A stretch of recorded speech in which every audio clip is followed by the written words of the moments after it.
Mesdames, Messieurs, bonsoir. Notre invité, le Premier ministre Mamadi Youla, a été révélé au grand public à la fin décembre 2015, après sa nomination comme Premier ministre, mais aussi chef du gouvernement, à un moment où la Guinée avait besoin de nouvelles compétences pour redresser, mais surtout relancer son économie. Le profil de Monsieur le Premier ministre, issu du secteur privé technocrate, était plutôt le profil idéal. Après 7 mois d'épreuves, d'actions, de soins, comment se porte notre économie aujourd'hui? Les actions engagées par son gouvernement, surtout dans les secteurs porteurs de croissance, comme l'agriculture, les mines, sont-elles aujourd'hui à la hauteur des attentes des Guinéens? Sur ce plateau, et ce soir, Monsieur le Premier ministre et chef du gouvernement est invité à se prononcer sur les orientations économiques de son gouvernement et les actions menées. Bienvenue, Monsieur le Premier ministre, vous êtes le bienvenu.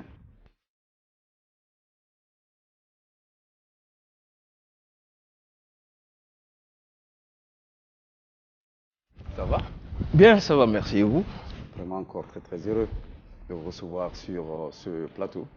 Merci. Sur vos actions. Monsieur le Premier ministre, le plaisir est partagé, je vous rassure. après 7 mois, 6 mois, 7 mois maintenant, est-ce que vous vivez dans le réel? Avec toutes ces charges, ces nouvelles responsabilités, ces attentes à répondre, est-ce que vous vivez dans le réel? Tout d'abord, je voudrais vous remercier. Et je voudrais donc vous réitérer tout le plaisir que j'ai d'être ici avec vous sur ce plateau pour pouvoir m'adresser non seulement à vos journalistes, mais aussi à toute la nation guinéenne pour parler de notre pays et surtout de notre économie. Alors, vous avez demandé si nous étions dans le réel. Alors, je vous rassure que nous avons les pieds très bien ancrés dans la réalité de notre pays. Nous sommes effectivement en prise directe avec nos réalités et pour parler d'économie, parce que vous avez aussi parlé de où nous en sommes aujourd'hui. Justement, c'est pourquoi ça va me permettre, Monsieur le ministre, de commencer par vous poser une question vraiment concrète. 7 mois après votre nomination à la tête du gouvernement, comment se porte l'économie guinéenne aujourd'hui? Alors, merci. Avant de vous répondre, je voulais donner une certaine perspective. Il faut se rappeler qu'en 2010, en fin 2010, lorsque le président Alpha Condé arrivait aux affaires, lorsqu'il a été élu par les Guinéens pour présider aux destinées de cette nation, la situation économique de notre pays était assez difficile. Si vous vous souvenez, en début 2011, on ne parlait pas de programme, bien entendu. On avait un taux de croissance du PIB qui était inférieur à 2%, donc un taux très faible. Nous avions une inflation à 2 chiffres, supérieure à 20%. Le taux de change du franc guinéen sur le marché parallèle était de plus de 20% supérieur au taux officiel. Donc il y avait une dépréciation réelle du taux de change du franc guinéen.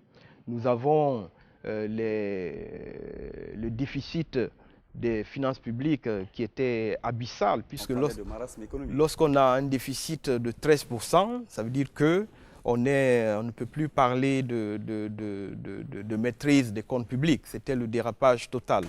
Donc ça, c'était la situation lorsque le président arrivait aux affaires en fin 2010. Très rapidement, le chef de l'État et l'équipe gouvernementale qui était là ont pris un certain nombre de mesures qui ont permis, si vous vous souvenez, de conclure un programme en 2012, un programme triennal 2012, 2013, 2014, donc qui était le programme appuyé par la facilité élargie de crédit, et qui avait permis à notre pays, donc la mise en œuvre de ce programme avait permis à notre pays de redresser la barre, donc d'assainir les finances publiques, de stabiliser le cadre macroéconomique. est venu fragiliser. Oui, j'en viens. Nous étions donc dans cette perspective, nous nous sommes retrouvés dans une situation où très rapidement les comptes de l'État ont été redressés de manière spectaculaire. D'ailleurs, vous vous souvenez qu'à l'époque, le ministre des Finances de la Guinée a reçu le prix de meilleur ministre des Finances du continent, parce qu'un travail remarquable a été fait durant cette période. Mais malheureusement, le programme donc FEC, qu'on appelle le programme PPTE, donc, qui avait été conclu en 2012 et qui devait être achevé en 2014, est tombé sur la tragédie que notre pays a connue en 2014 avec la survenue de l'épidémie de maladie à virus Ebola qui est intervenue et qui a frappé notre pays pendant 2 années. Et cela a été conjugué à la baisse des cours des matières premières qui sont les matières premières minières notamment. La Guinée est forte, la Guinée a des ressources. C'est pourquoi d'ailleurs le président, pour redresser rapidement la situation, vous a fait appel. Aujourd'hui, où nous en sommes? Alors, je voudrais rappeler que nous avons connu 2 années catastrophiques. Et il faut bien que les Guinéens et l'opinion internationale l'a reconnu. C'est pour ça qu'il y a eu cet élan vers la Guinée pour aider à maîtriser cette situation qui n'était inconnue dans notre région, dans la sous-région même. Donc cette situation de catastrophe s'est ressentie sur les comptes de l'État, conjuguée à la baisse des cours des matières premières. Ce qui fait qu'en fin 2015, lorsque le gouvernement, après sa réélection, le chef de l'État a décidé de mettre en place un nouveau gouvernement. Il faut rappeler le contexte donc de la venue de ce gouvernement. Lorsque le gouvernement est arrivé, le programme était en dehors, complètement en dehors des rails. Le programme était arrêté. Nous n'avions plus de coopération avec la communauté internationale en matière économique et financière. La Guinée ne bénéficiait plus d'aucune aide de la part de ses partenaires au développement. Parallèlement, nous avons vu beaucoup de projets qui étaient en souffrance. Nous avons les comptes de l'État qui avaient enregistré sur l'année 2015 un manque à gagner sur les recettes de près de 2000 milliards de francs guinéens. Donc, ces éléments ensemble ne pouvaient pas permettre à l'époque au pays d'aspirer à atteindre les objectifs qui s'étaient fixés. Vous êtes en train de me dire que le redémarrage allait être difficile? La situation était difficile en fin 2015 lorsque le gouvernement est arrivé. C'est ce que je veux rappeler. 7 mois après, quelle est la situation? Aujourd'hui, alors je vous ai dit qu'on n'avait pas de programme. Mais il faut rappeler que lorsqu'on parle de programme, il faut savoir aussi le contexte, pourquoi nous parlons de programme et qu'est-ce que ça signifie pour nous. Nous sommes un pays en développement, un pays à faible revenu. Nous avons besoin, à l'instar de tous les pays du monde, nous avons besoin d'endettement ou tout au moins d'aide publique au développement. Et pour avoir accès à ces ressources, nous avons besoin que notre gestion soit reconnue comme une gestion saine. Et c'est le rôle que la communauté internationale avec le Fonds monétaire dédie au Fonds monétaire international. Donc le Fonds monétaire, il était impératif qu'on puisse renouer avec le Fonds. Le gouvernement actuel a travaillé d'arrache-pied au cours des 3 premiers mois et en fin mars, nous avons pu renouer le programme avec le Fonds, ce qui fait que aujourd'hui, nous avons reçu des concours de la communauté internationale pour pouvoir remonter la pente. Mais ce n'est pas seulement dans ce domaine-là.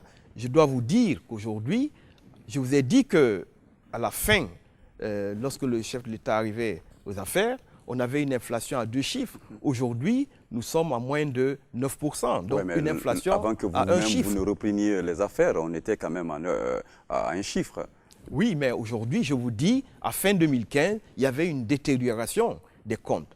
Mais il y a l'aspect taux de change qui est intervenu lié à la hausse de la valeur du dollar. Parce que cet aspect, beaucoup de gens confondent la baisse de la monnaie guinéenne avec la hausse du dollar. Ce qui est arrivé au début du premier semestre 2016, c'est surtout la hausse du dollar par rapport au franc guinéen. Ce n'est pas la baisse du franc guinéen par rapport aux devises étrangères. Stabiliser l'économie, relancer la croissance avec des indicateurs comme l'inflation, tout demande de resserrer encore davantage donc, la ceinture avec des mesures de redressement. Donc la Guinée, vous l'avez confirmé, tient son programme avec le Fonds monétaire international. Vous avez donné aussi une indication forte sur l'inflation. Nous allons voir le tableau de bord de l'économie guinéenne, un document qui est préparé par un de nos reporters, Boubacar Ba. Suivez, Monsieur le Premier ministre.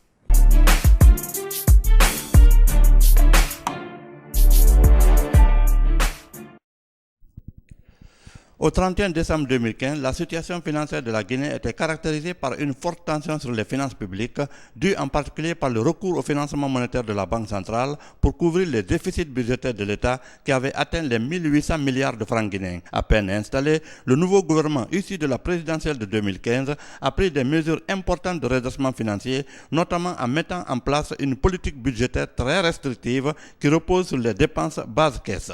Grâce à l'impulsion du chef de l'État, un nouveau programme a été établi. Un programme qui ne devrait permettre aucun accroissement du niveau d'endettement, mais plutôt un désendettement progressif de l'État grâce aux mesures drastiques de réforme engagées par la Direction générale des impôts et de la douane pour mobiliser plus de recettes. Déjà, les réalisations en termes de recettes ont dépassé de 160 milliards de francs guinéens les prévisions à fin mai 2016. Mieux, les dépenses traditionnelles de l'État ont été réduites au strict minimum, ce qui d'ailleurs a fait grincer des dents dans plusieurs secteurs socio-économiques, en témoigne la grogne des syndicats et des politiques pour la baisse du prix du carburant à la pompe. Fidèle à sa politique, le gouvernement Youla s'est accordé comme priorité dans le secteur des investissements celui de l'énergie, construction de réseaux de distribution, restructuration EDG avec une modernisation de sa gestion par le contrat avec Veolia pour réduire le poids de l'entreprise dans les subventions de l'État qui coûtent trop cher au trésor public. Ensuite, sur le secteur rural, fourniture intrants, aménagement de terrain et la promotion de produits d'exportation comme l'anacarde. Au niveau des infrastructures routières en cours, on note les projets Labé Madina Gounass au Sénégal sur financement de la BID, la route Gekedou-Massanta avec l'Union européenne et la préparation d'autres financements extérieurs. Le gouvernement a conclu la 6e et 7e revue du programme le 14 mars 2016 avec le conseil d'administration du Fonds monétaire. Un effort bien mérité également par les autorités de la Banque centrale qui tiennent d'une main de fer le comportement des agrégats monétaires. C'est maîtrisé et la monnaie s'est un peu dépréciée. La dépréciation de la monnaie du franc guinéen était peut-être due au dérapage budgétaire, mais aussi à la conjoncture économique internationale qui a vu le dollar s'apprécier fortement par rapport aux plus importantes devises, mais aussi par rapport à beaucoup de monnaies africaines. Et je dois dire d'ailleurs que malgré la crise sanitaire, le franc guinéen a résisté mieux à ce qu'on peut appeler l'assaut du dollar. Ces différents succès ont permis d'ouvrir la porte à des financements à titre d'appui budgétaire provenant de la Banque mondiale pour 40 millions de dollars, la BAD pour 10 millions de dollars et 12,5 millions d'euros par l'Union européenne. À cela, il faut ajouter la signature du deuxième contrat de désendettement et de développement le 11 juillet dernier pour 92 millions d'euros, des prêts et dons de l'Agence française de développement pour 50 millions d'euros. Cependant, le gouvernement reste confronté à la nécessité de la mobilisation des promesses de financement effectuées lors du Forum de New York pour le financement du plan de relance post-Ebola. Il faut rappeler à cet effet que les promesses de dons s'étaient chiffrées à 2,5 milliards de dollars pour les 3 pays. La part de Guinée se chiffrait à 947 millions de dollars. Or, à date, moins de 160 millions ont été engagés au titre de cette annonce de financement. Le défi majeur du gouvernement consistera à rechercher et à mobiliser le financement de son plan de relance post-Ebola, dont la colonne vertébrale est la reconstruction du système de santé durement éprouvé sous l'effet du virus Ebola, avec à la clé la relance des PME et PMI pour une croissance durable dans le pays.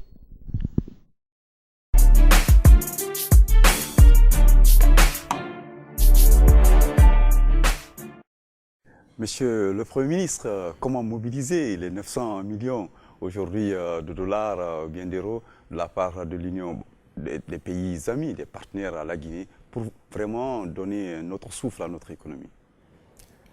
Je pense que je voudrais d'abord revenir, vous avez suivi le reportage tout à l'heure, vous avez vu au cours du premier semestre les améliorations substantielles qui ont été faites au cours en matière économique et financière. Il est important de souligner que le travail effectué par le gouvernement, par ce gouvernement, donc par les ministres en charge de l'économie et des finances, du budget, du plan et des ministres sectoriels, ont permis d'atteindre ces résultats. Ce n'est pas un résultat qui tombe du ciel, c'est un travail d'arrache-pied. Et je profite de cette occasion, puisque nous entendons beaucoup des apprentis sorciers qui traitent ce gouvernement d'inexpérimenté. Et pas plus tard qu'il y a quelques heures, je lisais encore un article où on s'en prenait au gouvernement, où on s'en prenait aux membres du gouvernement, de cette équipe. Il faut quand même savoir qu'un pays, je l'ai souvent dit, je l'ai rappelé, un pays se gère. Un pays, depuis la plus petite organisation, que ce soit une ONG, que ce soit une entreprise, un pays, ça se gère. Si vous voulez avoir des résultats, vous devez savoir gérer votre organisation. Une nation, c'est une organisation des plus complexes. Et cela doit se gérer. Donc, aujourd'hui, le gouvernement qui est en place, le chef de l'État, vous l'avez rappelé au début, a fait appel à des gens qui ont fait leurs preuves dans leurs domaines respectifs. Et aujourd'hui, la question que vous posez, comment nous allons mobiliser ces ressources-là? Il faut bien savoir, j'étais en train de vous expliquer tout à l'heure, que la communauté internationale, aujourd'hui, essaye d'allouer efficacement les ressources rares, parce que les ressources deviennent rares. Et pour pouvoir accéder aux ressources, il faut pouvoir montrer qu'on gère bien, qu'on fait un bon usage des ressources. Et c'est les raisons pour lesquelles nous essayons de faire en sorte que les critères d'appréciation de cette bonne gestion puissent être atteints par la politique économique que nous menons. Donc c'est pour ça que le programme avec le fonds n'est pas une fin en soi. Aujourd'hui, nous sommes engagés, nous avons pris des engagements. Parce que je le rappelle souvent, nous sommes membres et du Fonds monétaire et de la Banque mondiale. Nous assistons à ces conférences, nous assistons au conseil d'administration, nous avons des représentants au conseil.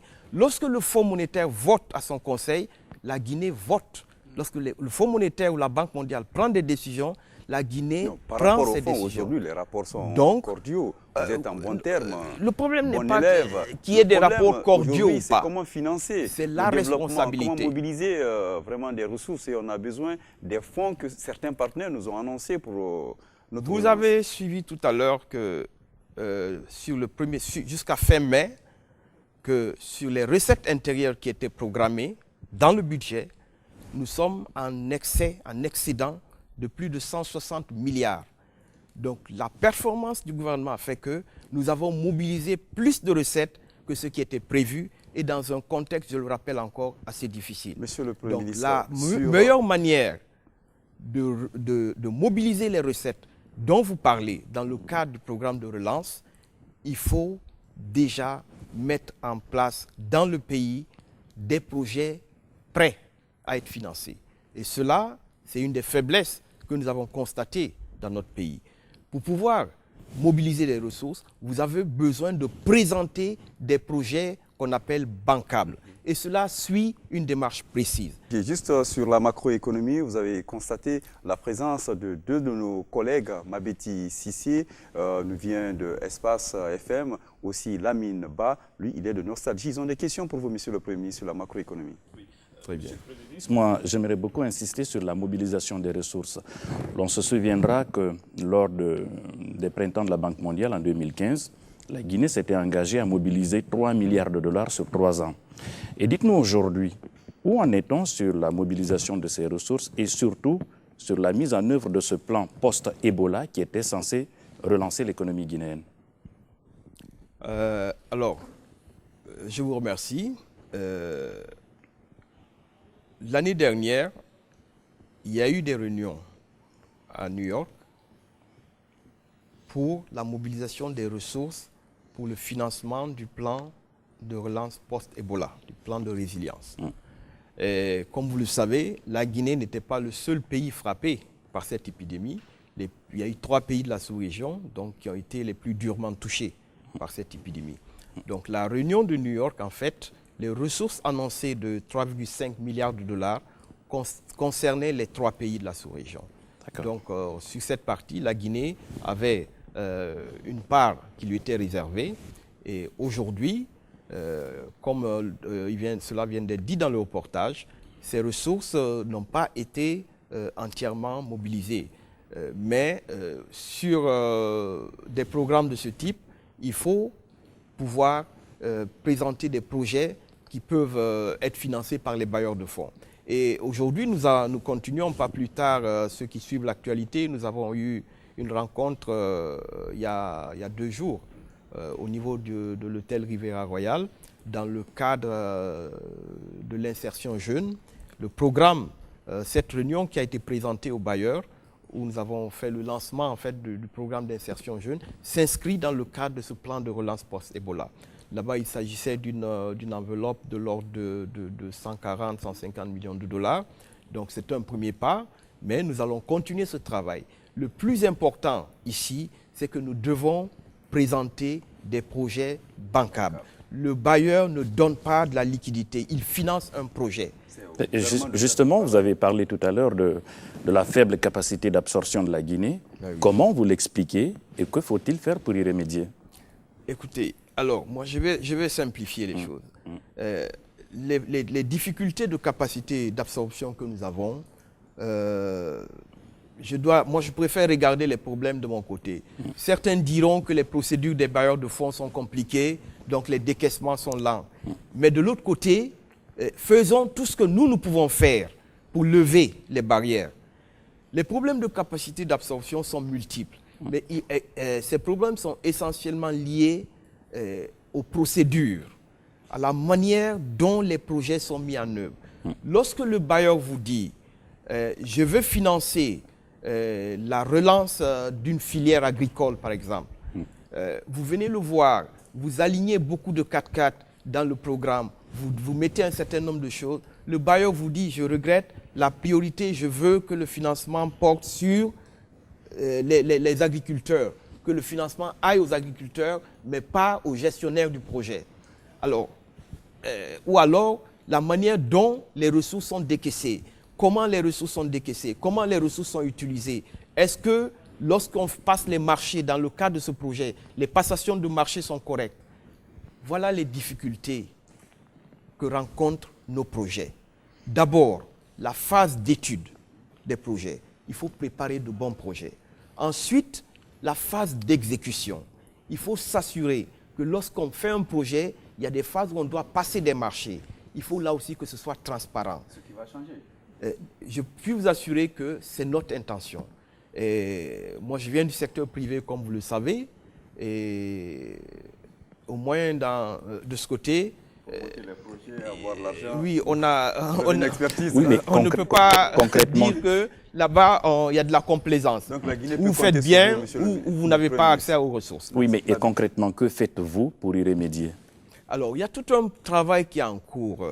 Nous essayons de renforcer les capacités de l'administration, de l'État guinéen à monter et à mettre en œuvre les projets. Pour cela, nous devons renforcer les capacités d'études.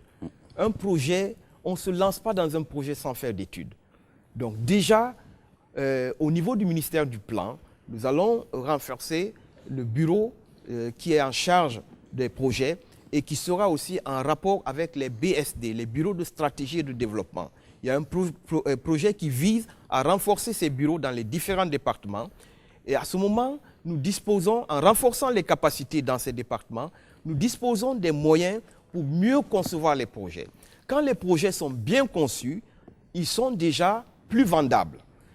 Ensuite, l'étape suivante, c'est le suivi et l'évaluation. Lorsque le bailleur de fonds vous alloue une enveloppe de 100 à dépenser sur 3 ans, au bout de 2 ans, il constate que vous n'avez pas décaissé 10 ou 20, la 3e année, lorsque les autres pays vont voir leur enveloppe reconduite parce qu'ils ont pu dépenser, vous n'avez pas dépensé vos 100, mais qu'est-ce qu'on va faire? On va réduire le budget parce qu'on dit que vous n'êtes pas capable de dépenser 100 sur 3 ans. Donc pour les 3 années suivantes, on va vous allouer 50. Voilà comment on perd des opportunités. Suffisamment de temps sur cette question. Vous donnez l'impression d'être choqué par le fait que vos efforts soient vraiment limités parce que tout simplement le pays n'est pas trop préparé à pouvoir monter des projets bancables, donc à faire venir rapidement l'argent. C'est ça? Non, nous constatons qu'il y a des problèmes. Hein. Nous ne disons pas que tout est mauvais, tout est bon. Il y a des problèmes qu'il faut régler. Aujourd'hui, que ce soit le gouvernement, même dans le privé, voilà, nous avons des problèmes, il faut les régler. C'est ce que nous disons. Okay. Nous ne sommes pas en train de déplorer, nous faisons un constat, mais nous travaillons pour régler ces problèmes. Mabeti. Le ministre, vous êtes un économiste à la base. Le gouvernement guinéen a besoin de faire des entrées. Est-ce que c'est ce qui vous a poussé à augmenter la TVA? Vous savez, en matière économique, il faut faire des choix. Je vous ai dit qu'au début, lorsque le gouvernement a été mis en place en fin 2015, on avait un déficit très important. On l'a dit tout à l'heure dans le reportage. Le gouvernement avait usé du financement monétaire de la Banque centrale au-delà des conditions fixées par le programme, ce qui faisait qu'on n'était plus dans le cadre du programme. Le programme était suspendu. Et bon, lorsqu'on ne peut pas faire appel aux ressources extérieures, la seule alternative qui nous reste, ce sont les ressources intérieures. Le gouvernement a regardé des alternatives, des possibilités d'amélioration des ressources pendant un certain temps. Donc, l'une des possibilités, c'était la TVA. Parce que lorsque vous n'avez pas accès aux ressources extérieures, vous regardez les ressources intérieures. Donc, il faut aussi qu'on apprenne progressivement à asseoir nos efforts de développement économique sur nos propres ressources, progressivement. Je sais que ce n'est pas toujours des mesures populaires et partout dans le monde. On le voit même dans les grands pays. Les débats sur l'impôt en France, aux États-Unis, au Royaume-Uni, partout dans le monde, c'est jamais populaire d'augmenter les taxes, mais parfois, il faut prendre des décisions difficiles. Donc, si le gouvernement a décidé d'accroître, ce n'est pas de manière générale, il y a eu des mesures ciblées pour certains produits, d'augmentation de la TVA, c'était pour faire face à une situation difficile. Politique qui appauvrit aussi, qu'il y a trop d'impôts, que ça encourage, ça accompagne l'appauvrissement, alors que l'orientation économique du gouvernement, le chef de l'État voudrait vraiment qu'on aille dans le sens inverse. En matière de théorie, on a tout et son contraire. Bien sûr, il y a les disons, augmentation d'impôts, mais il faut regarder c'est quoi la situation. La Guinée est le pays qui a le taux de pression fiscale le plus faible de la sous-région. Nous devons faire des efforts. C'est pour ça qu'au début du programme que nous avons mis en place, si vous vous souvenez, nous avons organisé avec le ministère du Budget un séminaire pour pouvoir mobiliser les ressources intérieures, en particulier dans le secteur informel.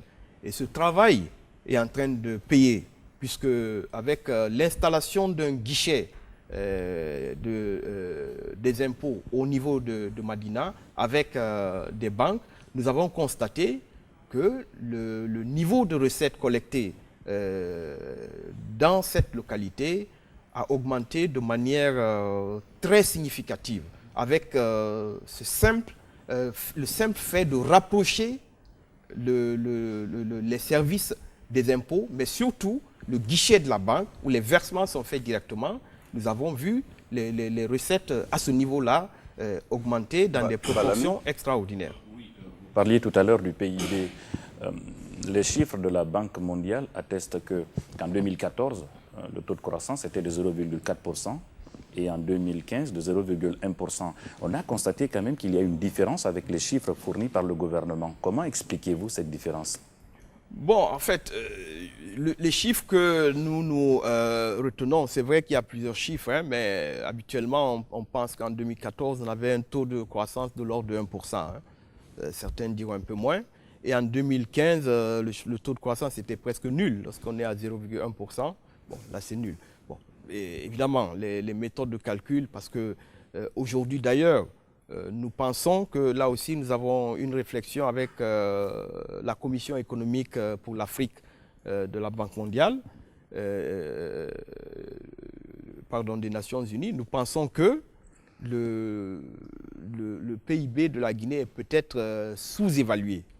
Il est peut-être sous-évalué parce qu'en réalité, la seule véritable enquête pour évaluer le PIB, la dernière qui a été faite, date d'il y a bientôt 20 ans. Ouais. Donc, tous les chiffres que nous avons, c'est juste basé sur l'extrapolation de la croissance du PIB. Donc, basé sur une enquête d'il y a 20 ans.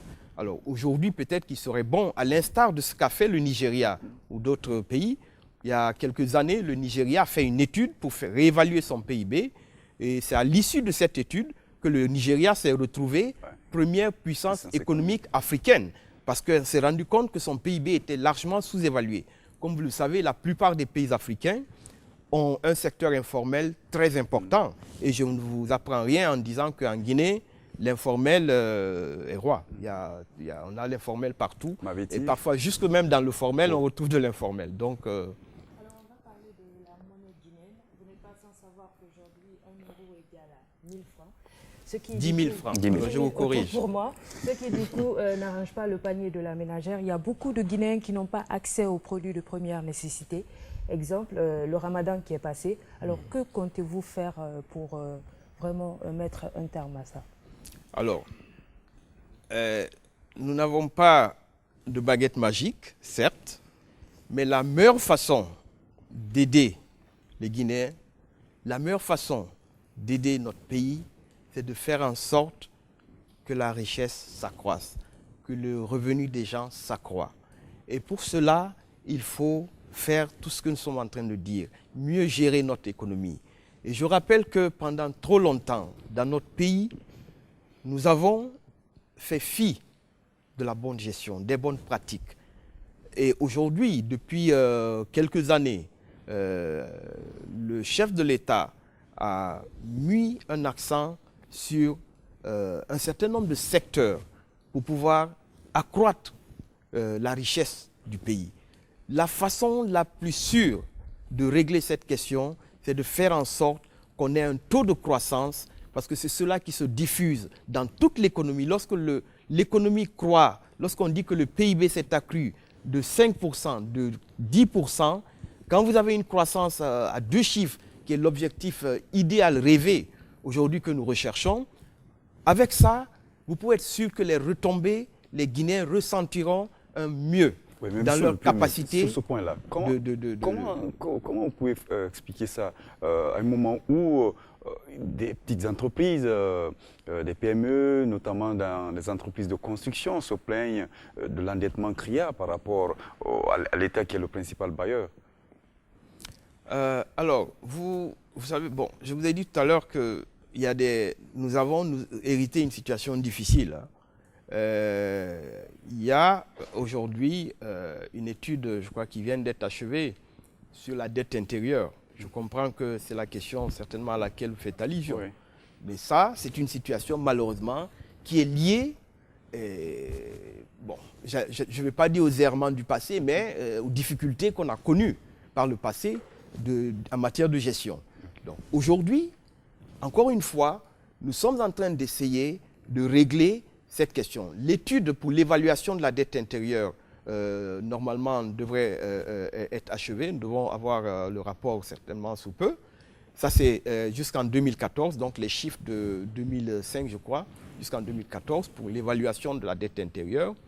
En 2015, il y a eu les difficultés que je viens de vous expliquer.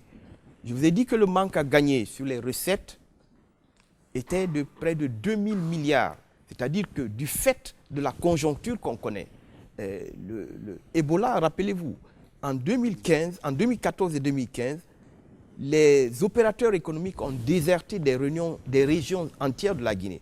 En forêt, tout ce qui travaillait. Moi-même, j'étais à la tête d'une société minière. Nous avons dû évacuer, pas à notre demande, mais certains de nos sous-traitants ont dit, écoutez, pour le moment, à cause d'Ebola, on préfère faire partir nos travailleurs. Et on a signé des contrats à l'époque. Je parle de quand j'étais dans le privé. Nous avons signé des contrats avec des sociétés étrangères qui ont cherché à tout prix à gagner l'appel d'offres. Mais après, elles n'ont jamais mobilisé leur personnel pour venir travailler. Ça veut dire quoi? Ça veut dire que l'activité économique en 2014 et 2015 a été frappée par le manque de tout ce que je viens de vous citer. Toutes ces opportunités qui devaient se faire n'ont pas pu se faire. Donc, toutes les ressources que devaient générer ces activités ont manqué à l'appel. Du coup, nous nous sommes retrouvés avec un manque à gagner sur les recettes. Et pendant que les dépenses étaient là. Donc l'État a engagé un certain nombre de dépenses et en fin d'année, l'État n'a pas été en mesure d'honorer certaines de ces dépenses. Et c'est pour ça que je vous dis que le gouvernement actuel, en 2016, est en train de payer les dépenses de l'année 2016, mais aussi de rembourser des dépenses exécutées en 2015. Monsieur le Premier ministre. D'où le mérite, et je le dis encore, du gouvernement actuel, parce que le budget est annuel. Mais le budget, les efforts aujourd'hui de collecte des recettes par le gouvernement actuel permet de régler des engagements de 2015. Donc c'est cela. Il y a un secteur qui a montré une forte capacité de résilience malgré Ebola, c'est le secteur agricole, avec l'engagement, les investissements qui ont eu lieu pour dynamiser donc, le monde rural, des plaines aménagées. Aujourd'hui, on voit des recettes et le chef de l'État encore qui encourage les paysans en les orientant vers les cultures d'exportation. On parle d'embellie dans le secteur agricole. Je vous invite à suivre ce document préparé par Fodé Camara.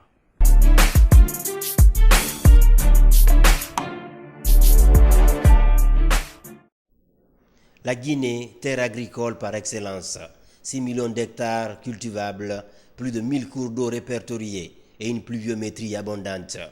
Un potentiel immense, très peu valorisé.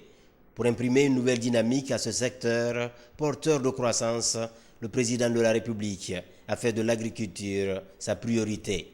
Dès son investiture, au CAS de Bellevue, le 16 février 2011, il a prêté une oreille attentive au monde rural et a scellé un pacte avec les paysans. Et les premiers effets de ce pacte sont satisfaisants, à en croire les chiffres de l'Agence nationale des statistiques agricoles et alimentaires. En 2010-2011, si je prends par exemple la production de riz, elle était à 1 633 254. Et en 2015-2016, on est à 2 047 365 tonnes, ce qui fait à peu près 11,73%. Donc tu as vu, déjà, c'est déjà un record. N'eût été d'ailleurs la période Ebola, on serait très très très loin de ça. Depuis ce pacte, l'appui au secteur agricole a été institutionnalisé. Plus de 54 000 tonnes d'engrais ont été distribuées aux paysans à des prix fortement subventionnés. Sans oublier des équipements pour les opérations de préparation du sol, de récolte et de post-récolte, des tracteurs, des cortiqueuses, moissonneuses-batteuses et des motos-faucheuses, avec un lot important de pièces de rechange.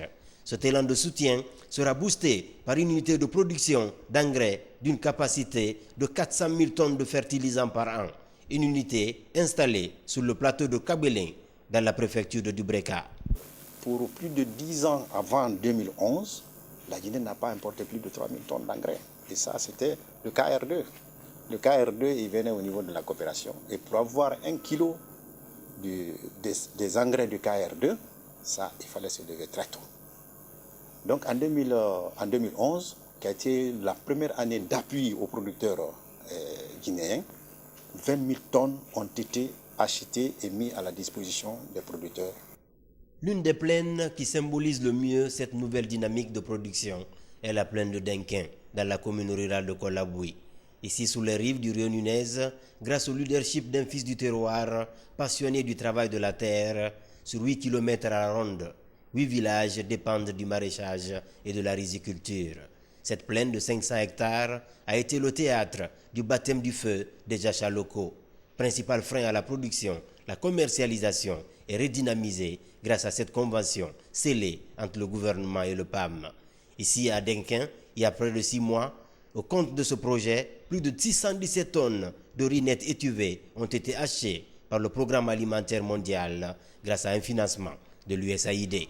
Ça m'a aidé, j'ai réussi à honorer mes engagements et aussi dans la semaine qui a suivi, ils m'ont payé, ils sont heureux non seulement d'avoir été satisfaits, et ensuite le directeur, le représentant adjoint de la FAO ici m'a dit que les élèves leur remonté les informations en disant vraiment qu'ils sont heureux cette année et que le riz guinéen est plus doux que tout le riz qu'ils avaient l'habitude de manger.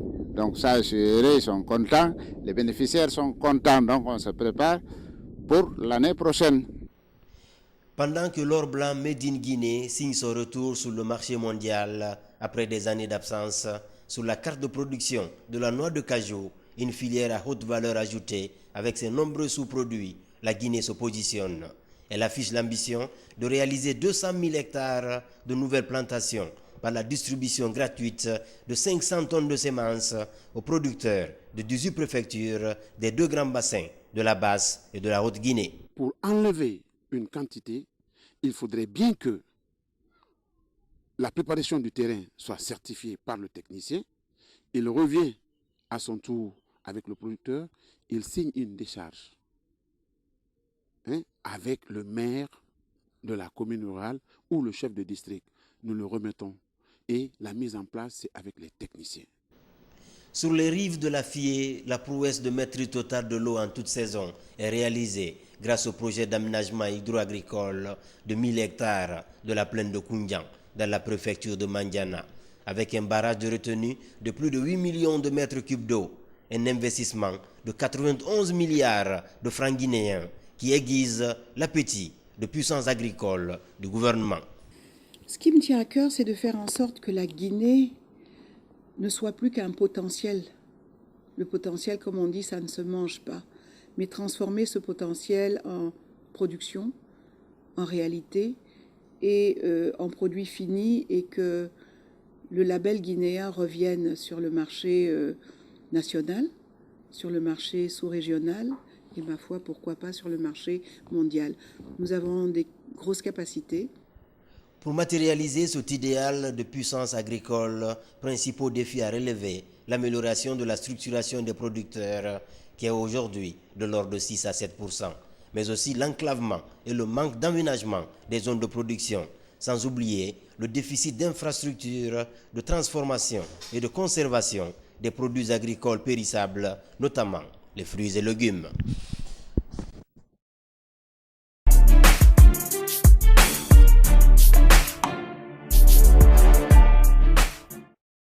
Monsieur le ministre, pour cette nouvelle séquence de l'émission, vous avez de nouveaux journalistes à vos côtés. Yaratou Ba de Évasion TV, mais aussi Daouda Mohamed Kamara de Chéri FM Ta TV. Monsieur le Premier ministre, excusez-moi, le président a fait donc de l'agriculture une priorité de sa politique de développement agricole, économique plutôt. Quels sont pour vous les enjeux et projets qui sont pris en compte dans ce secteur? Bien, merci beaucoup. Je crois que dans le domaine du développement rural et de l'agriculture en particulier, je crois qu'il faut rendre à César ce qui est à César, comme on dit. Effectivement, dans ce domaine, je crois que le chef de l'État a pris une véritable position de leadership et d'engagement personnel.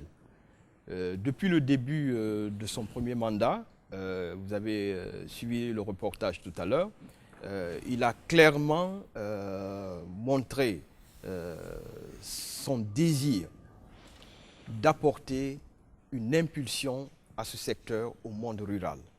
Et que ce soit dans la relance de la filière coton, que ce soit la relance de la production de riz, et depuis cette année, donc au début du deuxième mandat, la relance de toute une série de filières d'exportation. Et cela, il y a cette volonté qui a été affirmée et les moyens ont été mis en œuvre. Les priorités, je le rappelle, dès le début, le chef de l'État, la Guinée est un pays qui consomme l'alimentation de base des Guinéens, c'est le riz, on le sait. Donc dès le départ, le chef de l'État a mis un accent sur la relance de cette filière et les résultats ont été patents, comme viennent de le dire les responsables du ministère de l'Agriculture, où avec l'encadrement en termes de fourniture d'intrants, que ce soit les engrais, les produits phytosanitaires, que ce soit le matériel agricole qui a été fourni, aussi bien pour les labours que pour les récoltes, les moissonneuses batteuses pour ce qui concerne le riz. Tous ces éléments ont constitué des aspects, des composantes très fortes de la politique agricole qui a été menée au cours du premier mandat du chef de l'État.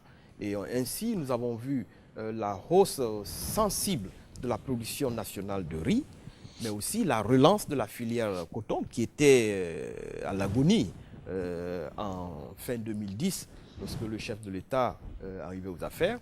Aujourd'hui, nous avons une filière qui est en pleine relance dans ce domaine et une production de riz qui est clairement en train de se développer dans de nombreuses régions du pays. Daouda Kamara. Oui, c'est vrai. Vous louez aujourd'hui beaucoup d'efforts du chef de l'État. On l'a vu en Italie, on l'a vu ailleurs aussi. Il fait de l'agriculture aujourd'hui son combat personnel. Mais le paradoxe, malgré tous ces efforts, les bateaux continuent à être arraisonnés à Conakry pour encore alimenter le marché guinéen. Il y a la production locale, bien sûr, mais on ne cesse d'importer à la même quantité comme avant. Il y a certes, vous savez, les chiffres méritent d'être analysés.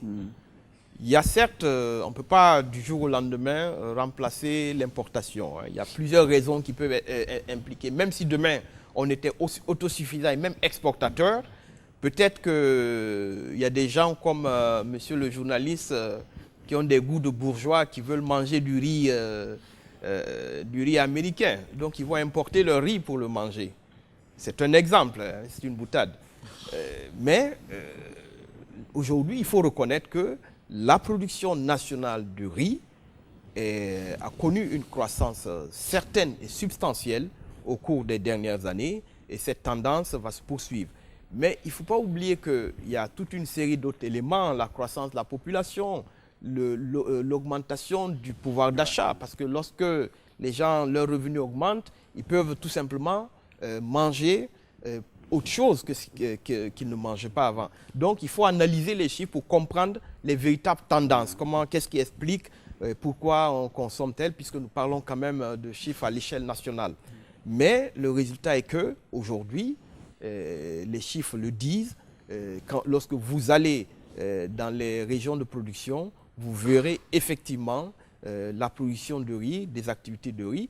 Et d'ailleurs, aujourd'hui, il y a un frein dans certaines régions dû au fait que l'accès au marché est parfois un peu difficile puisque les infrastructures de transport n'existent pas toujours pour amener cette production sur les marchés et aussi les capacités de transformation. Puisque le riz, comme vous le savez, on le récolte, il est à l'état brut, il y a un traitement à faire, c'est-à-dire il faut le décortiquer parfois, et ça, on a besoin d'appareillage pour ça. Et ce sont ces éléments aujourd'hui sur lesquels l'accent est en train d'être mis pour faire en sorte que le riz produit localement puisse arriver plus facilement sur les marchés guinéens. En tout cas, l'engouement est relancé. Question ? Oui, justement, comme vous le savez, il ne s'agit pas seulement de produire. Vous venez de dire que les zones de production sont encore, pour la plupart, enclavées. Alors là, nécessite un besoin d'investissement. Où en sommes-nous quand on sait que le secteur agricole en a vraiment besoin et que les accords de Maputo prévoyaient 10% qui ne sont pas... Du budget national, bien sûr. Bien sûr. Oui. Vous savez que nous partons d'une situation, j'allais dire de loin. L'objectif que vous venez d'évoquer est un objectif vers lequel nous tendons et que nous fixons comme objectif à atteindre. Mais ce qui est important, c'est de voir quelle est la tendance. J'ai évoqué effectivement le problème d'infrastructure. Aujourd'hui, il y a un travail qui est en train d'être fait dans le cadre de ce que nous appelons l'interministérialité, c'est-à-dire le travail au sein de l'équipe gouvernementale, de faire en sorte que les ministères qui sont en charge, notamment des pistes rurales et autres, puissent prendre en compte les besoins des régions agricoles. Ça fait partie aujourd'hui des éléments qui sont pris en compte par le gouvernement pour faire en sorte que les infrastructures dont les producteurs agricoles ont besoin puissent être développées, non seulement dans le cadre de ce qui est en train d'être fait, mais aussi dans le cadre des priorités du gouvernement actuel et futur.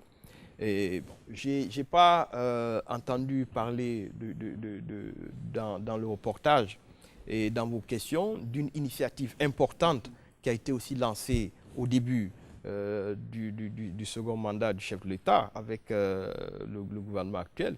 C'est le lancement d'un programme accéléré de sécurité alimentaire.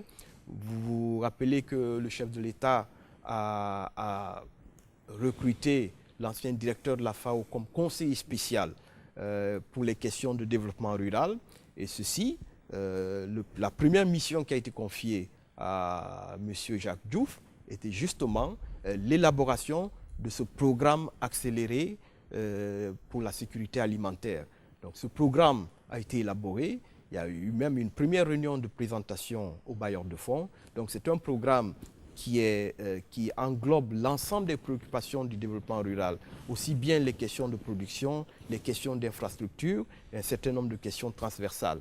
Ces questions seront effectivement, ce programme sera effectivement mis en œuvre progressivement et nous espérons au bout d'un certain nombre d'années ou dans un horizon de 3 années, voir des retombées très concrètes. On n'est pas en train de faire continuer à faire rêver le Guinéen. Mais non, voyons, dans écoutez, les promesses. Quand on parle, on ne rêve pas. Pendant que déjà, nous avons attendez. Si les gens ont l'habitude de rêver, nous devons agir. Quand on parle, ce n'est pas pour rêver. Moi, je ne rêve pas. J'ai commencé mon propos par vous dire que j'ai les pieds bien ancrés sur le sol, sur les réalités guinéennes.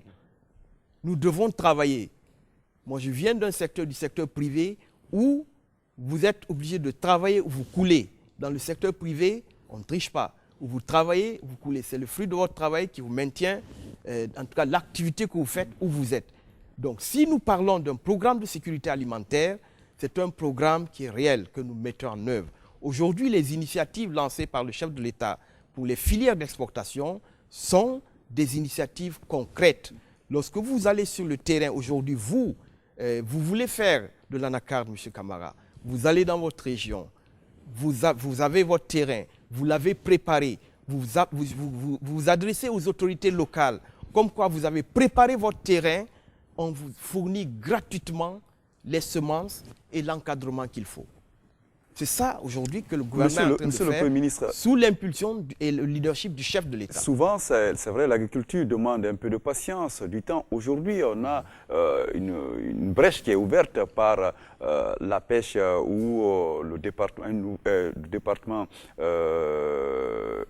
l'économie maritime a été créée et la Guinée vient de sortir de la liste noire de l'Union européenne. Comment comptez-vous valoriser tout ce qu'on peut avoir avec la pêche, l'économie maritime pour financer un peu le secteur agricole et peut-être étouffer les inquiétudes de mon ami Camara? Alors voilà aussi un autre élément que j'apporterai encore dans la besace des apprentis sorciers qui aiment taxer notre gouvernement de tous les noms.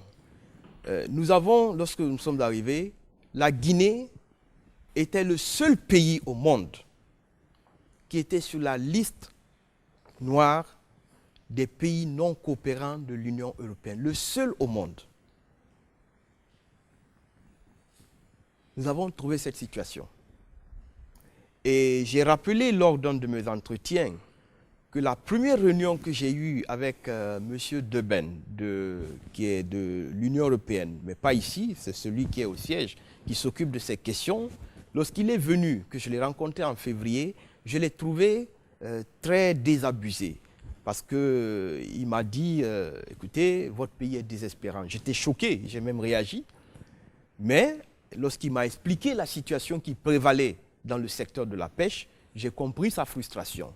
Il n'est pas normal qu'un pays comme la Guinée, avec le potentiel que nous avons dans ce secteur, puisse se retrouver dans la situation où nous étions il y a juste quelques mois, où qu'on se retrouve au banc de la communauté internationale comme un pays paria, parce que nous avons des pratiques qui sont inacceptables, des pratiques qui ne profitent pas à notre économie. Parce que la pêche ne rapportait rien à l'économie guinéenne. Rien pratiquement aux recettes de l'État. Donc nous avons, sous l'impulsion du chef de l'État, et là encore, je dis que le chef de l'État, moi je peux l'affirmer, dès que j'ai pris fonction, il a pointé du doigt le secteur de la pêche. Il nous a dit que la situation qui prévaut là-bas est inacceptable et qu'il faut que ça change. Nous avons pris le taureau par les cornes.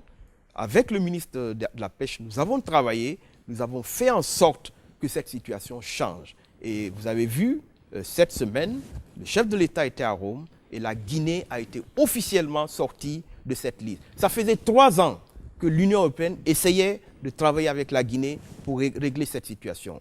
Nous l'avons réglée en quelques mois. Il y a une manne importante qui est attendue de ce côté. Nous l'espérons, mais nous devons, c'est un début, nous devons continuer l'effort. Parce qu'aujourd'hui, nous reprenons la coopération avec l'Union européenne. Donc, nous devons continuer les bonnes pratiques. L'accord qui vient d'être signé, l'accord sur la pêche INN, c'est-à-dire la pêche illégale, non réglementée et non déclarée. Voilà, ces pratiques, bien entendu, nous devons veiller à ce qu'elles n'aient plus cours dans nos eaux. Même lancé, moi j'ai une préoccupation, c'est par rapport à nos petits pêcheurs, à leurs pirogues. Alors, qu'est-ce que l'État prévoit pour eux? La pêche artisanale. La pêche artisanale, voilà. Alors, vous savez, il y a un ministère de la pêche et il y a plusieurs directions. Il y a une direction donc, de la pêche qui est en charge de la pêche industrielle. Il y a une direction qui est en charge de la pêche artisanale. Et je puis vous assurer que l'effort qui est fait de réglementer et de mieux organiser la pêche dans son ensemble, et surtout la pêche industrielle, c'est justement pour veiller à ce que les ressources ne soient pas épuisées par rapport à ces pêcheurs traditionnels. Parce que lorsque les grands chalutiers viennent ramasser avec des filets qui ne respectent pas les normes, vous allez épuiser la ressource, et puis les petits pêcheurs qui font de la pêche justement de subsistance et qui alimentent en fait une grande partie de la population vont se retrouver sans ressources. Une dernière question. Oui, c'est vrai, Monsieur le Premier ministre. L'autre aspect, quand on dit le développement d'un pays passe forcément par l'agriculture, la pêche, vous avez évoqué, mais l'élevage, on en parle moins en Guinée. Qu'est-ce que vous faites concrètement dans ce secteur de l'élevage en Guinée? Je dois dire que c'est vrai que dans le cadre du développement rural, l'élevage, qui est un secteur important, hein, la Guinée est dans la sous-région un des grands pays éleveurs, hein, où on a le plus d'éleveurs, même si on retrouve un peu parfois les troupeaux qui font de la transhumance, qui traversent les frontières. Aujourd'hui, il y a le travail qui est fait, c'est un travail de rationalisation, de recensement des éleveurs, le travail d'encadrement, le travail de professionnaliser un peu avec la création d'usines pour des aliments pour bétail. Sans oublier les conflits entre agriculteurs et éleveurs. Justement, aussi. Ça crée... c'est pour ça, en parlant d'aliments pour bétail, parce que lorsque le bétail n'a que les pâturages naturels, ils ont tendance à aller dans les champs. Mais lorsque vous organisez davantage l'élevage avec des moyens un peu plus modernes, vous arrivez à canaliser les bêtes dans des enclos parce que vous pouvez les nourrir avec des aliments pour bétail.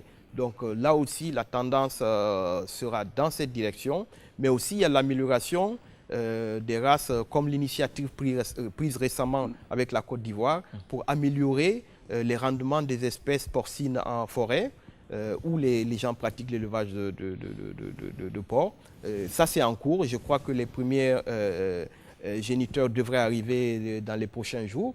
Mais nous avons aussi, au niveau de la pêche, de la pisciculture, que nous entendons relancer avec le développement de bassins d'alvinage dans certaines régions, en forêt et en Haute-Guinée. Donc tout ce travail-là, aujourd'hui, est en cours. Il ne s'agit pas pour répondre de rêves ou bien de faire rêver les gens. C'est du concret, mais c'est vrai qu'on a eu tendance souvent à parler beaucoup et à ne pas agir. Nous comptons agir. Monsieur le Premier ministre, merci pour cette tranche. Peut-être qu'on aurait... vous avez parlé de petits ruminants. J'aurais dû vous demander, si vous le permettez, hein, il y a Tabaski qui pointe à l'horizon. Je ne sais pas quel genre de bélier vous allez acheter Bélier guinéen ou vénin? Bélier guinéen, oui, bien sûr. Merci, ça rassure les petits producteurs. Monsieur le Premier ministre, il y a vraiment un domaine où aujourd'hui l'investissement s'illustre, c'est le domaine minier, où aussi le paradoxe guinéen s'affichait. On se demandait comment un pays potentiellement riche peut toujours rester ruiné. Peut-être que la donne est en train de changer. Ce qui est sûr, la Guinée conforte sa position de leader mondial sur le secteur de la bauxite, mais il y a d'autres ressources. Sur ce domaine, il y a un document que nous avons préparé pour vous et que nous allons lancer avec votre permission. Thierno Ousmane Diallo commente ces images.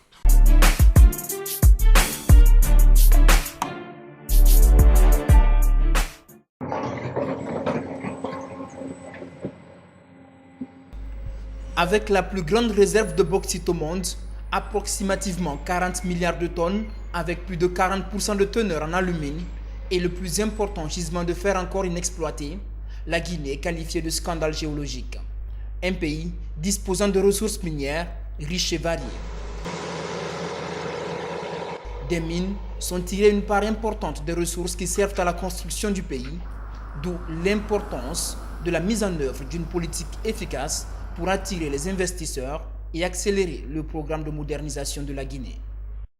Depuis 2011, la Guinée a effectivement franchi une bonne distance. En tout cas, s'est positionnée sur tous les plans pour pouvoir faire valoir son immense potentiel. Le cadre réglementaire, le cadre légal et réglementaire a été révisé. Et ce cadre, tout le monde s'accorde à reconnaître aujourd'hui que c'est un cadre qui met la Guinée sur la rampe, n'est-ce pas, du développement minier. Et au plan de l'action, n'est-ce pas, gouvernementale, toute une série d'initiatives, n'est-ce pas, sont prises pour que justement l'impact du développement de ce projet soit décuplé sur l'économie nationale. Les réformes entreprises dans le secteur minier ont abouti à l'installation de certaines sociétés minières, dont la SMB, la société minière de Boké, dernière née dans le secteur. Formée d'un consortium de 3 sociétés, Eutiao, Winning et International UMS, la SMB compte cette année atteindre une capacité de production de 15 millions de tonnes, un objectif pour lequel il faut plus de financement. L'investissement de la SMB aujourd'hui est en train de croître par rapport aux prévisions. Au départ du projet, nous voulions faire un investissement très très modeste, peut-être de l'ordre de 100-150 millions de dollars. Puis ensuite, la construction du port, du premier port de Katogouma, il y avait des contraintes plus particulières en matière environnementale, etc. Il y avait des choses un peu plus complexes à faire. En conséquence, l'investissement a été porté à 250 millions. La construction maintenant du port en face, puisque sur la deuxième rive, va également nécessiter à peu près 250 millions. Et l'augmentation des capacités logistiques globales va encore nécessiter encore 200-250 millions. Donc en fait, notre investissement à date est en train de croître jusqu'à arriver à un niveau de 750 millions de dollars. L'intensification des investissements dans l'exploitation de la bauxite va accorder à la Guinée la place de numéro 1 mondial dans l'exportation de ce minerai. Une place qui lui est naturellement dévolue de l'avis de nombreux analystes au regard du potentiel énorme dont elle dispose. À Boké toujours, une nouvelle mine est en construction, celle de Guinea Alumina Corporation, filiale du groupe Emirates Global Aluminium. Le début de l'exportation interviendra ici en 2018. Le projet de développement de la mine de Gak est estimé à créer environ 4000 emplois directs et indirects dans la région de Boké. La production augmentera le PIB de la Guinée de plus de 10% par an. Nous avons également des plans d'investissement additionnels en Guinée qui comprennent le développement d'une raffinerie d'alumine suite à cette première phase d'exportation. Le développement du secteur minier en Guinée passe aussi par la relance de l'usine d'alumine de Frigia après 4 ans d'arrêt. Une priorité pour le président de la République, professeur Alpha Condé. À Moscou, la question était au cœur de sa rencontre avec le président russe, Vladimir Poutine. Une grande avancée dans ce dossier, dont dépend toute une ville avec Roussal, est enregistrée. Буквально через несколько дней мы начинаем аудит завода, технический аудит. Disons dans quelques jours, ils vont lancer les travaux d'audit de l'usine pour faire la situation des audits techniques, pour comprendre effectivement la situation de l'usine. En fonction des résultats qu'ils vont obtenir de ces audits, ils vont essayer maintenant de voir comment programmer progressivement la reste de cette usine. Mais tout dépendra des résultats des audits techniques. Le retour des expatriés russes à l'usine de Fria est prévu pour le 10 janvier 2017. En ce moment, on va commencer les travaux, disons, de rénovation de l'usine. Il dit quand cela sera réalisé, l'usine va travailler comme elle a travaillé avant l'arrêt de 2012. Et que la compagnie Roussal ne s'arrête pas seulement à cela. Mais après cette relance, la compagnie Roussal va mettre en place un programme d'extension. La valorisation du potentiel minier guinéen est un des points majeurs du programme présidentiel de développement. Des milliers d'emplois directs et indirects sont en jeu avec Alufer, Guinea Luna Corporation, la Société des bauxites de Guinée, le projet Diandian, la Compagnie des bauxites de Guinée, la SMB et la Compagnie des bauxites de Kindia. Notre politique minière est basée sur un certain nombre de principes. Le premier principe, c'est gagnant-gagnant. Nous estimons que les sociétés minières qui viennent travailler chez nous ne sont pas l'armée de salut. Ils doivent donc tirer des avantages de leurs investissements. Mais ces investissements doivent servir à la Guinée non seulement à son développement économique et financier, mais aussi servir aux populations locales. Mais aussi, notre exigence, c'est de former nos cadres pour que demain, les cadres guinéens soient en mesure de diriger le mine. L'autre objectif aussi, Dieu nous a dotés de beaucoup de possibilités de barrages. Il est important pour nous donc de faire ces barrages pour que demain, nous ne soyons pas seulement des exploitateurs de bauxite, mais que nous puissions transformer la bauxite en alumine et pourquoi pas en aluminium, ce qui donnera plus de plus-value à la Guinée. Fer de lance de l'économie guinéenne depuis de longues décennies, les mines ont encore beaucoup à donner à la Guinée. Malgré une conjoncture économique mondiale moins reluisante, les multiples investissements annoncés dans le secteur laissent entrevoir un motif d'espoir.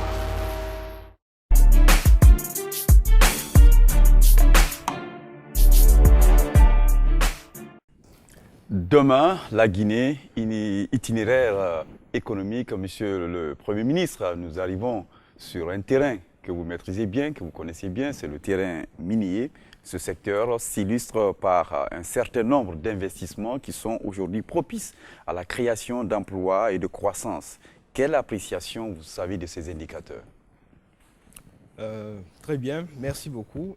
Effectivement, moi, j'ai passé les presque 15 dernières années dans le secteur minier, d'abord au ministère des Mines, ensuite dans le secteur privé, à la tête de la société GAC, Guinea Alumina Corporation. Et je suis effectivement aujourd'hui très à l'aise de m'adresser à vous et à travers vous aux auditeurs de la RTG, mais surtout aux jeunes Guinéens, pour leur dire qu'aujourd'hui, ils doivent avoir un réel motif d'espoir avec le secteur minier. Parce qu'on a trop longtemps parlé de potentiel dans ce secteur. On a trop longtemps espéré avec ce secteur, mais aujourd'hui, nous commençons à avoir des retombées réelles. Des retombées réelles. Nous ne sommes plus au niveau ou au stade de promesses vagues et fumeuses. Nous sommes sur du concret. Aujourd'hui, les jeunes Guinéens peuvent attendre, à partir de, je ne dirais pas 2 ans ou 3 ans, à partir de 2016, d'avoir du travail avec la CBG, avec GAC, avec la SMB, avec Alufer, et avec d'autres sociétés aujourd'hui qui sont en activité. Et elles ne sont plus en recherche de financement. Au cours des 6 derniers mois, les 6 premiers mois de 2016, la CBG a bouclé le financement de son extension pour près d'1 milliard de dollars.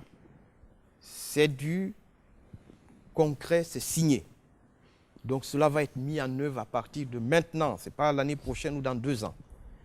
GAC vient de signer le budget de la phase finale de son projet de bauxite pour près d'1,5 milliard de dollars. Là aussi, c'est signé, c'est concret, c'est maintenant et il commence à dépenser, pas l'année prochaine, cette année, en 2016. Alufer vient d'avoir sa convention ratifiée lors de la dernière session des lois. C'était l'une des dernières étapes dans le développement très actif et volontariste qu'ils sont en train de mettre en œuvre. Là aussi, ils sont sur une lancée tout à fait positive et pleine d'espoir pour la Guinée et pour les jeunes Guinéens qui attendent d'avoir du travail avec et autour de ce secteur. Et je ne parle pas de la SMB qui aujourd'hui est en train d'exporter et qui cette année va largement dépasser le cap des 10 millions de tonnes exportées. Certainement, on sera entre 10 et 15 millions à la fin de l'année pour cette compagnie qui a commencé à exporter seulement l'année dernière. Et on espère que d'ici peut-être 2 ans, on pourrait se retrouver avec une capacité pour la SMB seule d'exportation de 30 millions de tonnes. Donc, vous avez... Il y a Russal aussi qui revient. Aujourd'hui, Russal, ça c'est dans le domaine de l'alumine en particulier, puisque SBK est en activité, ils n'ont pas arrêté. Le projet de Russal a été signé. C'est vrai que les travaux, comme ils viennent d'être annoncés, vont être effectivement relancés à partir de 2017. C'est ce que l'accord qui a été passé, parce qu'il y a eu des négociations assez difficiles. L'usine ayant été à l'arrêt depuis trop longtemps, nécessite de très grosses réparations, mais les accords qui ont été signés prévoient le démarrage de ces travaux en 2017. Monsieur le Premier ministre, avec nous Ibrahima Souri Traoré du site d'information Guinée 7, mais aussi Saliou Samba de Reuters, donc l'agence britannique. Monsieur le Premier ministre, juste avant de leur passer la parole pour des questions, je voudrais parler de Simandou. Comment évaluez-vous l'évolution des relations avec Rio Tinto dans l'exploitation du gisement Simandou? Alors, j'ai souvent pensé qu'il y a beaucoup trop de passion et d'énergie qu'on consacre dans ce pays au projet Simandou. 20 milliards. Le projet Simandou est un projet majeur, colossal, le plus grand, non seulement en Guinée, mais dans son domaine, dans le monde. C'est un véritable méga projet. Ce projet, pour le développer, nécessite que beaucoup de conditions soient remplies. Aujourd'hui, je vais vous dire, parce qu'il y a beaucoup de choses qu'on entend, il y a eu des déclarations dernièrement d'un responsable de Rio Tinto. Mais vous savez que la Guinée est liée par Rio Tinto, à Rio Tinto par un contrat, par des accords. Aujourd'hui, le gouvernement ni le ministère n'a reçu aucune information officielle de Rio Tinto disant qu'ils remettent en cause un quelconque accord. Si vous avez bien suivi l'actualité, c'est un journal, notamment le Time australien, qui a rapporté les propos, je crois, du président de Rio Tinto. Le gouvernement n'a pas été saisi, à travers le ministère des Mines, aujourd'hui, pour poser cette question. Mais ceci dit, le gouvernement n'est pas aussi sur notre planète. Le gouvernement suit ce qui se passe. Le ministère a bien suivi et a fait un communiqué, le ministère des Mines, pour réagir par rapport à tout ce qui se disait. Donc aujourd'hui, la position du gouvernement sur cette question, c'est celle exprimée par le communiqué du ministre des Mines, qui a été publié la semaine dernière, si je ne m'abuse. Donc voilà ce que je peux vous dire sur cette question.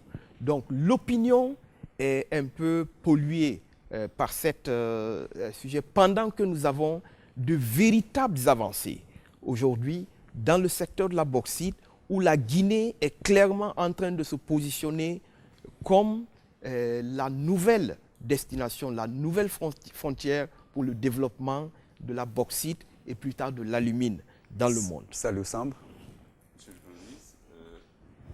Je comprends que vous vouliez que la déclaration du CEO de Rio Tinto soit matérialisée, mais jusqu'à présent, il n'est pas démenti.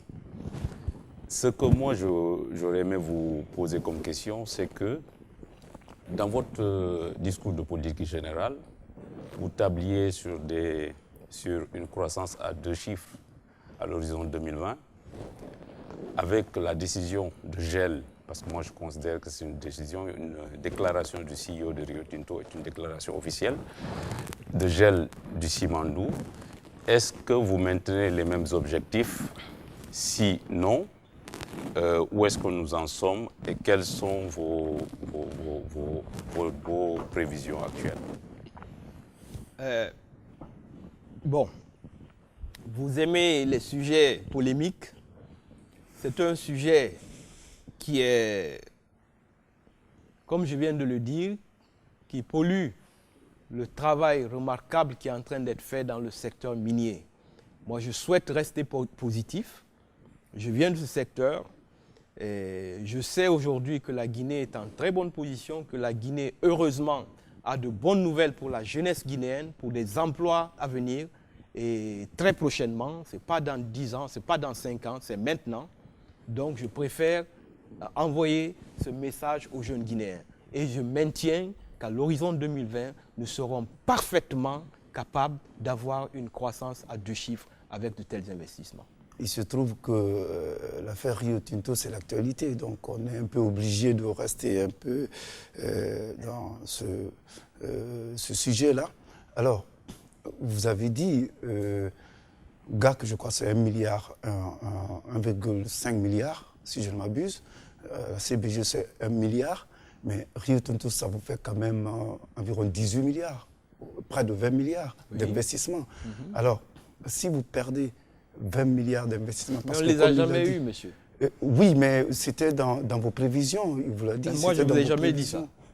Moi, dans les prévisions du gouvernement. Lors de ma conférence de presse, si vous vous rappelez, en avril, quand on m'a posé cette question, il y a un journaliste qui a dit « mais le gouvernement a un problème ». Moi, je leur ai dit « non, Rio Tinto a un problème ». Il y a un accord qui avait Rio Tinto et qui liait Rio Tinto au gouvernement. Donc, aujourd'hui, le gouvernement continue de travailler.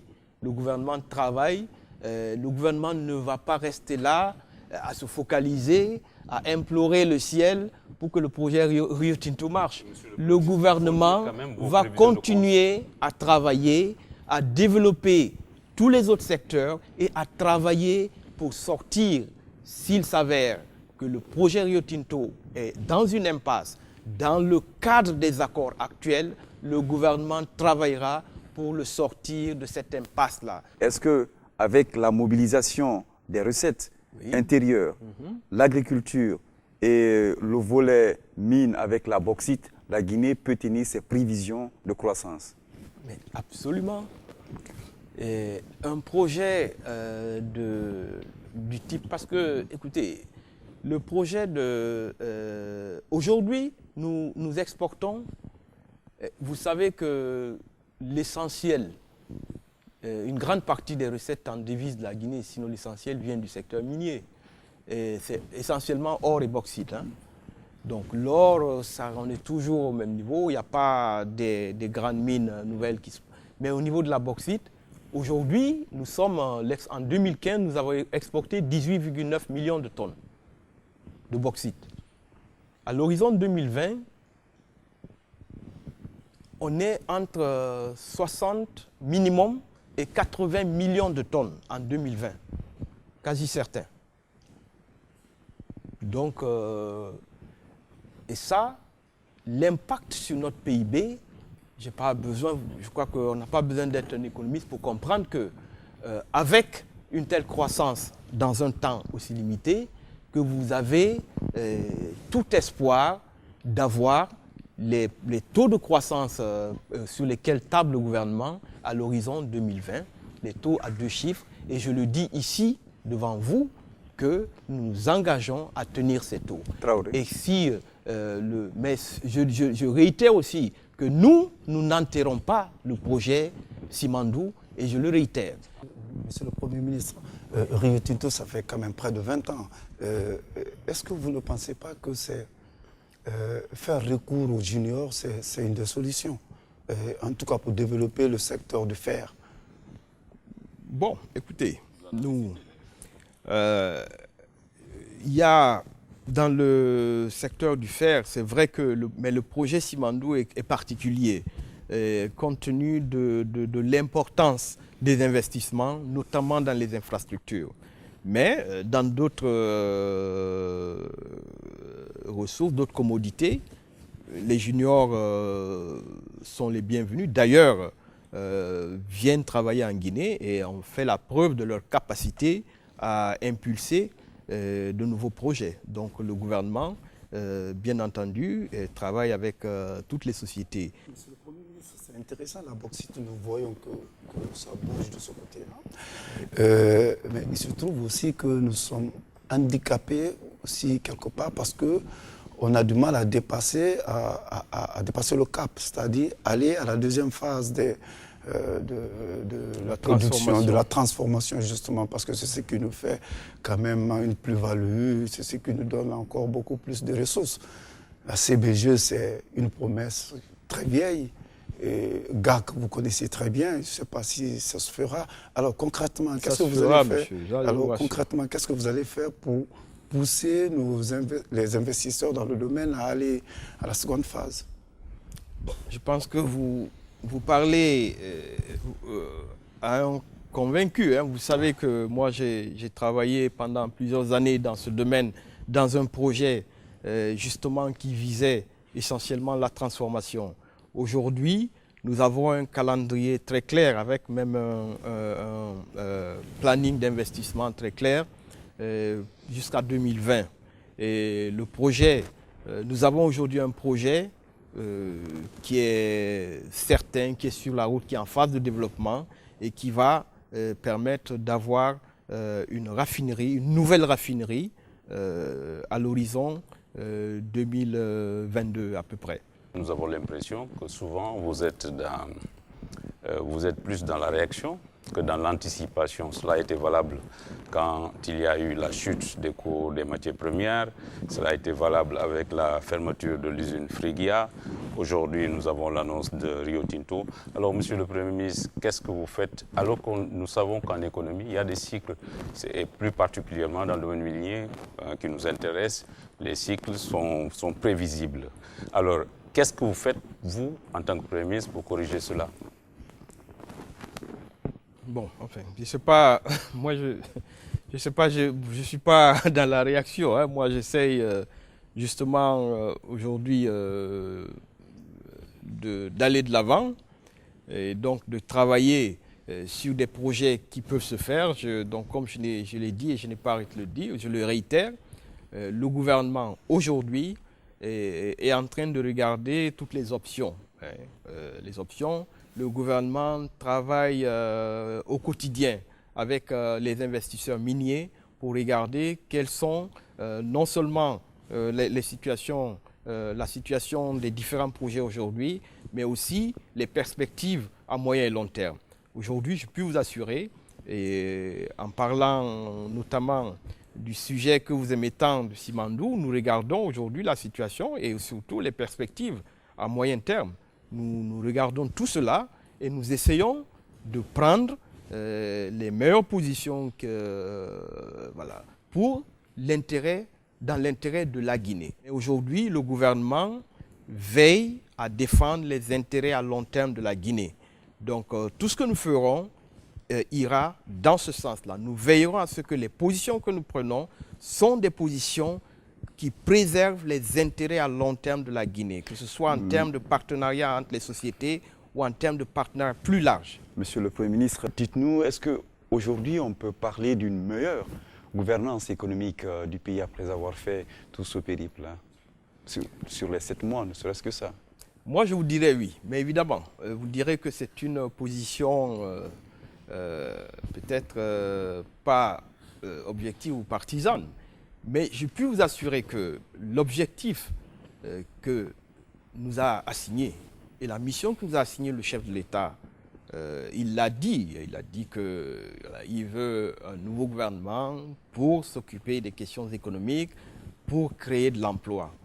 Il l'a dit, et il l'a dit aussi dans certaines de ses déclarations. Aujourd'hui, nous travaillons dans ce sens-là.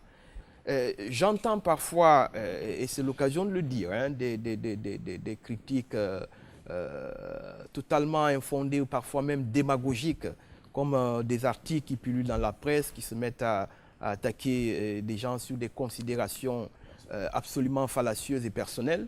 Je pense que cela, ça ne devrait pas avoir cours, hein, et surtout lorsque certaines personnes qu'on a vues à l'œuvre, hein, on a vu à l'œuvre, et dans quel contexte et avec quels résultats se permettent voilà, d'attaquer les ministres. Donc, moi, je vous assure que vous avez aujourd'hui une équipe gouvernementale qui est composée de gens qui sont commis à la tâche. Je ne dis pas que c'est la perfection, mais vous avez beaucoup de membres de cette équipe qui sont des gens déterminés à faire leur travail dans l'intérêt supérieur de notre pays. Et cela, il est important de le souligner. Économique, avec ses responsabilités, mais aussi vous avez la responsabilité politique et sociale, notamment dans le cadre de la relance, de l'entretien, du dialogue.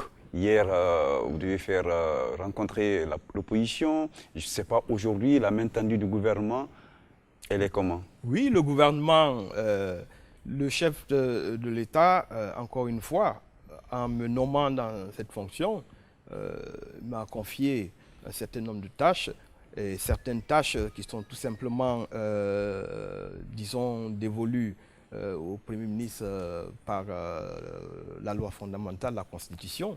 Donc c'est dans ce cadre-là qu'en réalité, depuis 2 mois, nous préparions la rencontre avec l'ensemble des participants au dialogue politique. Donc nous avons estimé que il est important de se retrouver lorsque les dissensions commencent à être trop nombreuses. Donc nous avons invité l'ensemble des partis au dialogue à se retrouver pour venir dialoguer. Bon, certains membres de l'opposition n'ont pas répondu, mais je dis ici que le gouvernement maintient cette main tendue à l'ensemble des participants au dialogue tel que constitué jusqu'à maintenant, suivant les accords du 20 août 2015, pour continuer à dialoguer et à discuter de tout ce qui est, même du calendrier ou de l'agenda. Donc là-dessus, nous restons voilà, encore ouverts à ce dialogue. Grand merci au nom de tous les confrères et toute l'équipe qui a préparé cette émission. Merci d'avoir répondu aux différentes questions. Le temps imparti était vraiment très limité. On espère vous reprendre, voir certains de vos ministres sur ce plateau pour mieux comprendre, mieux connaître les actions que vous menez à la tête de ce pays. Merci à vous qui avez suivi cette émission spéciale. Demain, la Guinée itinéraire économique. Nous vous donnons rendez-vous sur cette chaîne pour d'autres programmes, encore pour mieux comprendre notre pays. Merci.